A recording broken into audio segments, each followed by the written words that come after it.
જય ભોલેનાથ, હર હર મહાદેવ. ચાલો હું તમને નવા વિડીયોમાં એક નવી જગ્યાએ લઈ જાઉં. જે બોટાદથી નજીક આવેલું છે.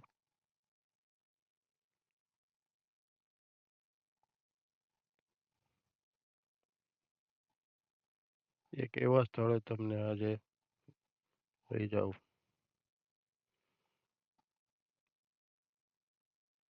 ભૂત પિશાચ નિકટ નહીં આય, મહાવીર જબ નામ સુનાવે.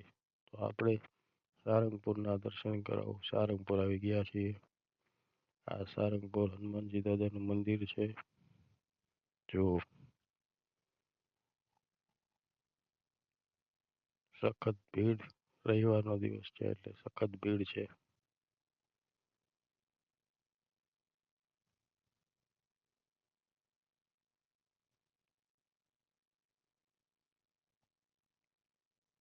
દર્શન કરો મંદિર હનુમાનજી દાદાના. સારંગપુર કષ્ટભંજન દેવ.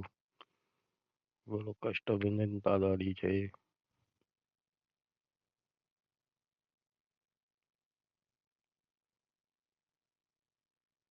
એકદમ સુંદર અને સરસ મજાનું મંદિર.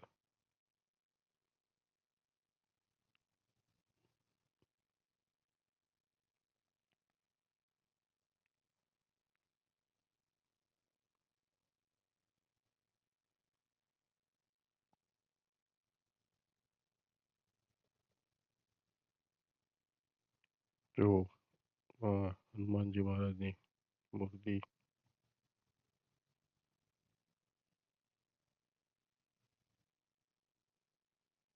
દૂર દૂરથી અહીંયા લાખો શ્રદ્ધાળુ દર્શન કરવા આવે છે. ચાલો હું તમને દાદાના દર્શન કરાવું. જય હનુમાન જ્ઞાન ગુણ સાગર, જય કપીશ દેવ લોક ઉજાગર. બોલો કષ્ટભંજન દાદાની જય. બોલો કષ્ટભંજન દાદાની જય.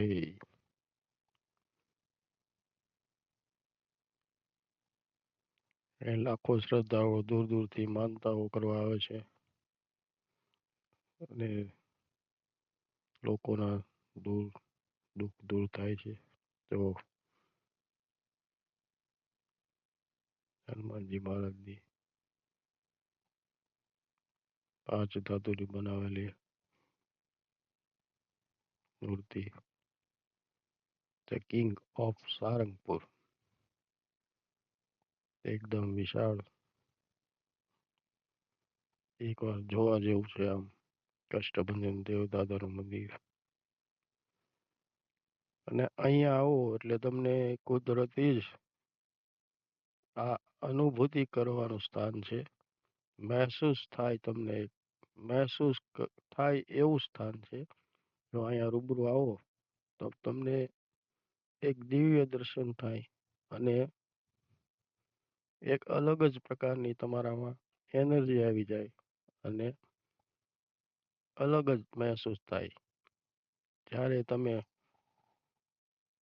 ખૂબ થાકીને કંટાળી ગયા હો ત્યારે એકવાર દાદાના દર્શન કરવા, કષ્ટભંજન દેવ દાદાના દર્શન કરવા આવો એટલે પરમ શાંતિ મળે છે.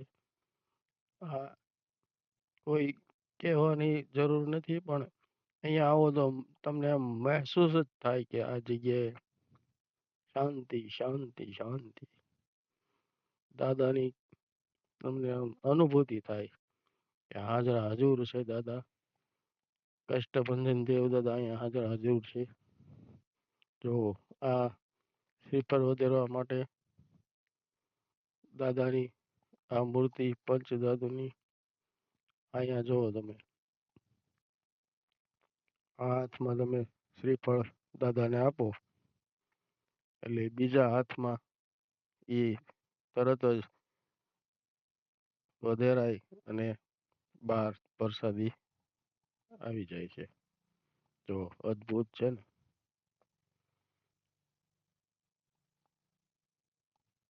તો જો આ શ્રીફળામાં આપણે હાથમાં આપ્યું દાદાને, આ બાજુ આ હાથમાંથી તરત જ બહાર નીકળી ગયું પ્રસાદી રૂપે. જો અહીંયા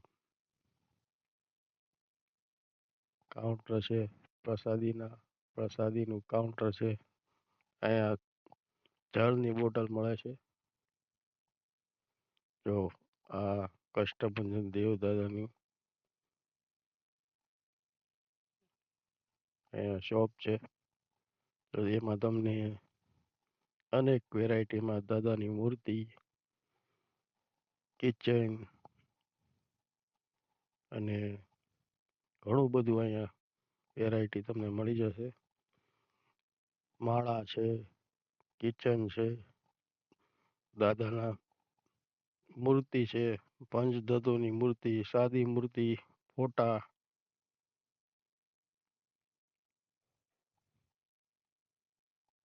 ઘણું બધું સાહિત્ય મળી જાય છે અહીંયા. અને જો એકદમ વિશાળ સ્ટોર છે કષ્ટભંજન દેવદાદાનો. એકવાર તમે અહીંયા મુલાકાત લ્યો, ઘણી બધી વસ્તુ મળે છે અહીંયા. પ્રસાદીની પૂજા કરવાની, હાર, માળા, ચેન, કિચેન, દાદાના નામના કિચેન,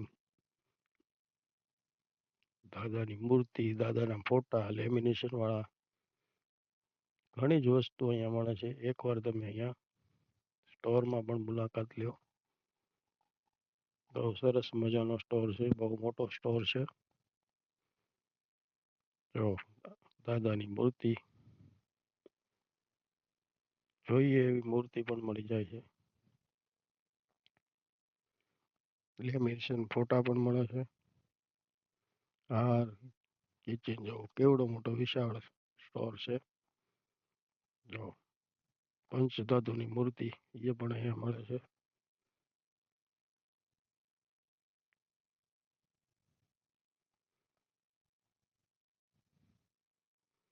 દાદાના સાનિધ્યમાં લાખો લોકો શ્રદ્ધાળુઓ અહીંયા રોજ બરોજ દર્શન કરવા આવે છે. અને દૂર દૂરથી માનતાઓ લઈને પણ આવે છે. અને એમની માનતાઓ પણ સફળ થતી હોય છે. જો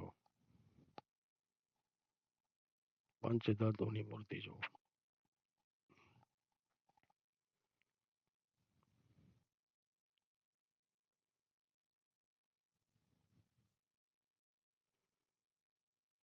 લાખો લોકો શ્રદ્ધાળુઓ ખરીદે છે બધું. જો દાદાના લેમિનેશન ફોટા બધું જ અહીંયા મળે છે, અવેલેબલ છે બધું જ.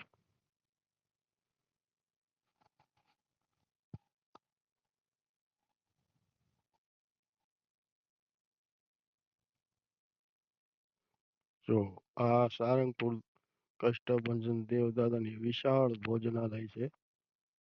જો અહીંયા છે ને રોજ બપોરે અને સાંજે પ્રસાદી આપવામાં આવે છે. અને લાખો ભક્તો અને શ્રદ્ધાળુઓ અહીંયા પ્રસાદીનો લાભ લે છે.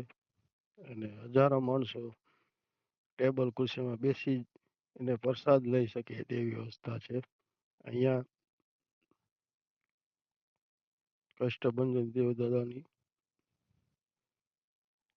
ગેસ્ટ હાઉસ પણ છે. અહીંયા વીઆઈપી રૂમ, સાદા room, general coach, general room બધું જ અહીંયા મળી જાય છે. તમારે રાત રોકાવું હોય તો અહીંયા દાદાનું ગેસ્ટ હાઉસ છે, એમાં બધું જ મળી જાય છે. બધી જ પ્રકારની રૂમ તમને અહીંયા આપવામાં આવે છે. જો આ બગીચો છે.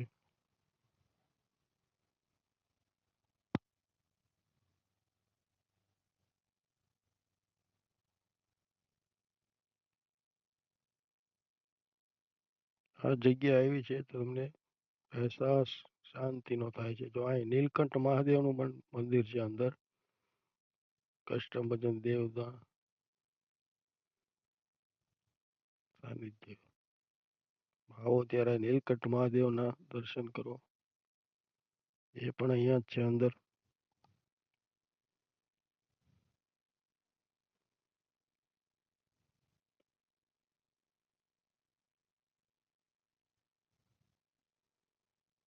તમને જ્યારે જીવનમાં કંટાળો આવે અને થાક લાગ્યો હોય ત્યારે એકવાર દાદાના અહીંયા દર્શન કરવા આવો, બધો જ થાક ઉતરી જશે. એક દિવસ અહીંયા રોકાઓ, દર્શન કરો અને આ અનુભૂતિનો તમને